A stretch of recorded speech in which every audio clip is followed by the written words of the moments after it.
బిస్మిల్లాహిర్రహ్మానిర్రహీం. 66. అల్ గనీ. మనిషి కేవలం డబ్బుపై ఆధారపడి జీవించలేడు. అతనికి తిండి, బట్ట, ఆశ్రయం కావాలి. కావలసినంత డబ్బుంది, కానీ కొందామంటే విపణిలో ఆహార పదార్థాలే లేవు. వర్షాలు లేవు, దాని కారణంగా పంటలు లేవు. పచ్చిక లేదు. మన దగ్గర ఎంత డబ్బున్నా ఏం లాభం? సకాలంలో వర్షాలు కురిపించి పంటలు పండించేది ఎవరు? కేవలం అల్లాహే. కాలానికి తగ్గట్టు కావలసిన పంట ఫలాలు పండించి జీవరాశులన్నింటినీ పోషిస్తున్నవాడు ఆ కరుణామయుడైన దేవుడే.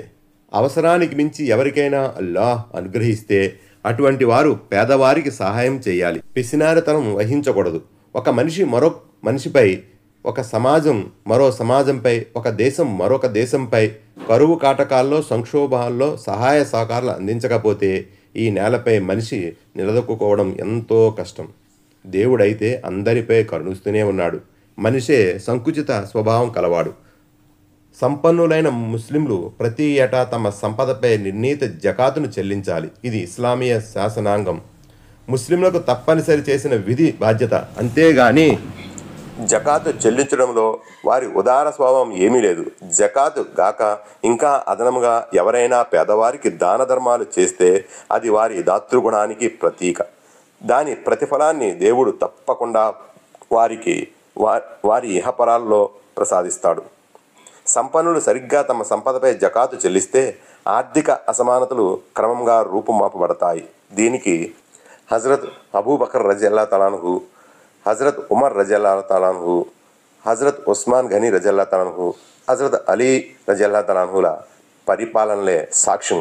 ఇస్లాం సిరి సంపదలు ప్రజలందరి మధ్య పరిభ్రమించాలని చెబుతుంది, కానీ కొంతమంది శ్రీమంతుల మధ్యనే కేంద్రీకృతం అవ్వాలని కోరుకోదు. దివ్య ఖురాన్లో ఇలా ఉంది: మీ సంపదలో అల్లాహకు, ప్రవక్తకు, బంధువులకు, అనాథులకు, నిరుపేదలకు, బాటసార్లకు హక్కు ఉన్నది. అది మీ ధనికుల మధ్యనే పరిభ్రమించకుండా ఉండేందుకు ఇలా నిర్ణయించబడింది.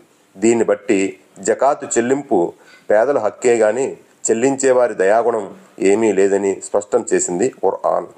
అల్లాహ్ అల్ గనీ అంటే అక్కర లేనివాడు, నిరపేక్షాపరుడు అని అర్థం.